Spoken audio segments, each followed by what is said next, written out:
கர்த்தருக்குள் எப்பொழுதும் சந்தோஷமாக இருங்க.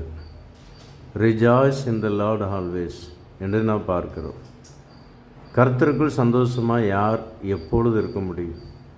துக்கமான நேரத்தில், வேதனை நேரத்தில், நிந்தைகள் அவமானங்கள் நேரத்தில், தேவைகள் நேரத்தில் கர்த்தருக்குள் சந்தோஷமாக இருக்க முடியுமா? முடியும். அது யார் இருக்க முடியும்னா, யார் கர்த்தரோடு கூட இருக்கிறாங்களோ அவர்கள் தான் கர்த்தருக்குள் சந்தோஷமாக இருக்க முடியும்.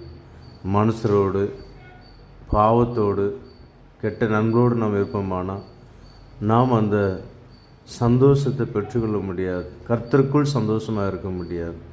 நாம் அனுதினமும் வேதம் வாசித்து ஜெபித்து ஆண்டரோடு கூட இருக்கும்போது நிச்சயமாகவே இந்த சந்தோஷத்தை எப்பொழுதும் பெற முடியும். இயேசு உங்களை நேசிக்கிறார்.